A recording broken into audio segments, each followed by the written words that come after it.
You're not a Muslim, by the way, yeah? Yes, I'm not Muslim, but I came to masjid without any invitation. Just I came. Right now, I start to read Quran. I agree with many things what I'm reading, and you know, my friend told me do shahada. To do shahada, I need to accept Muhammad.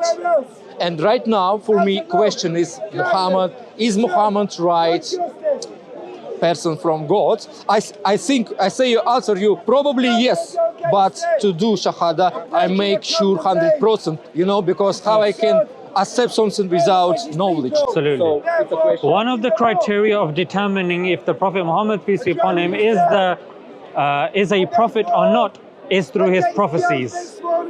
Yeah. So a prophecy there are certain criteria to the prophecies. Yeah. So a prophecy needs to be something which is not common knowledge amongst the people. There have to be numerous prophecies that you make, and it has to be something which hasn't been made by other people as well. Yeah, there's some basic criteria. When we look at other people who claim to be prophets, like maybe Joseph Smith. Joseph Smith claimed to be a prophet, right? For the Latter-day Saints and the Mormons. He made a prophecy.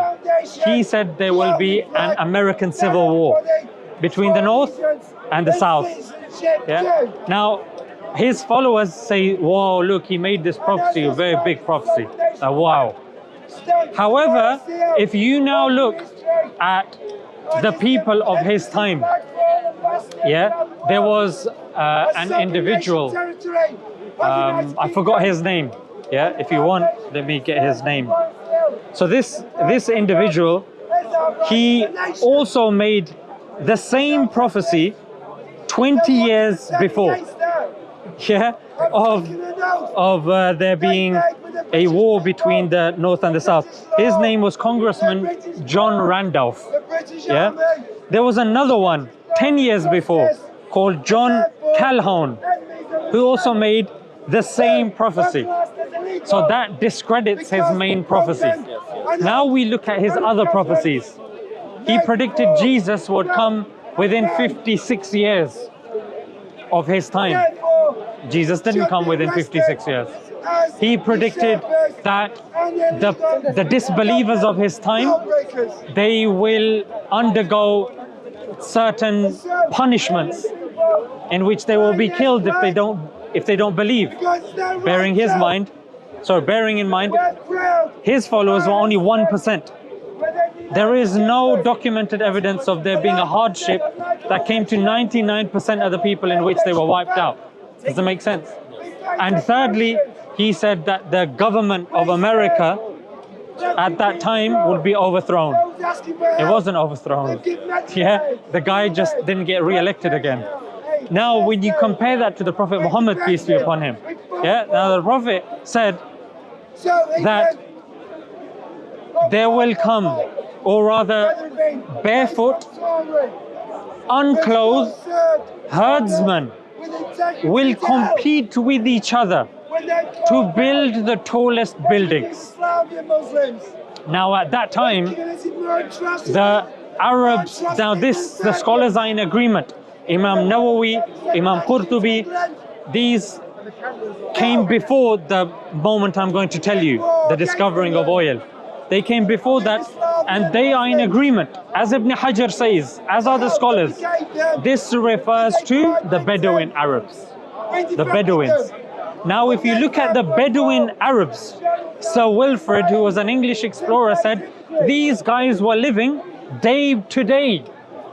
Like, imagine someone living hand to mouth, relying only on the camel. If the camel dies, they die. Can't survive in the desert by yourself. The camel is called the ship of the desert. If the Bedouin loses that camel, he's dead. Finito babito. Yeah? Now, when it comes to this, the Prophet is making a specific prophecy to do with people that are surviving hand to mouth, and he's saying they will be competing to make tall buildings. logically speaking, the people that would be able to do that at his time would be the affluent Arabs, the Byzantines, or the Persians. He didn't make that claim. And there's no one else at that time that made the same prophecy that we have documented as the Prophet Muhammad, peace be upon him. Now, let's look at this prophecy. It was specific to do with the Bedouin Arabs. He gave a criteria. And these two things, when it comes to false prophets, they don't give these two criterias, yeah, or such provable or clear criterias as this: barefoot, unclothed, herdsmen, tall buildings.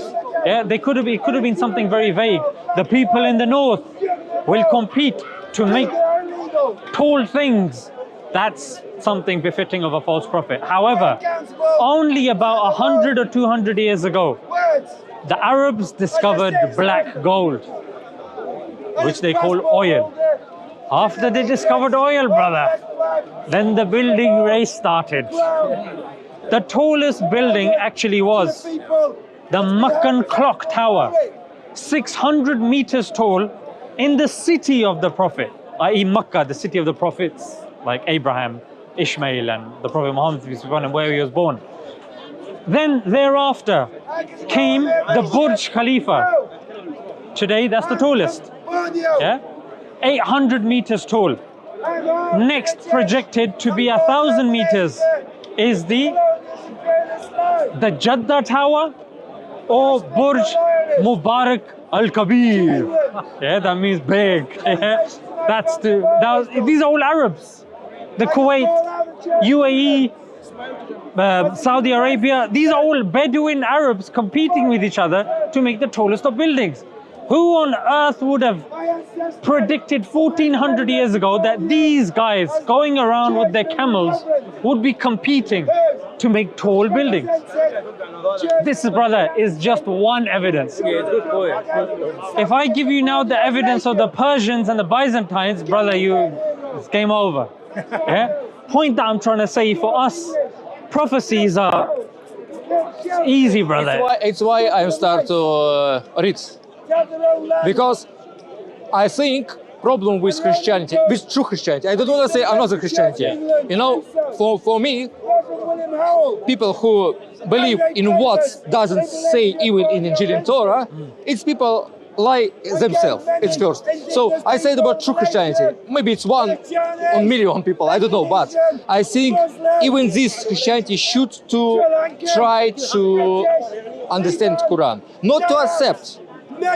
Try to understand. Maybe they find, like I'm fine, very similar ideas. And yeah, right now, you know, before I didn't think about Islam like one line of prophets of Musa, Isa. But when I started to understand more and more, I more understand that it's one line. Yes. So about myself, yeah, you know, I don't want to say, yeah, tomorrow I will accept Islam, but probably if I will find more and more evidence, more and more, you know, because picture should be full in my brain, and then, as you said, too many prophets, I need to learn it. But here's the thing. Because we accept Moses once upon a time, if we were alive at his time, we would be following Moses. Jesus, if we were alive at his time, we'd be following Jesus. Thereafter, the Prophet Muhammad, peace be upon him, came, we follow the Prophet Muhammad.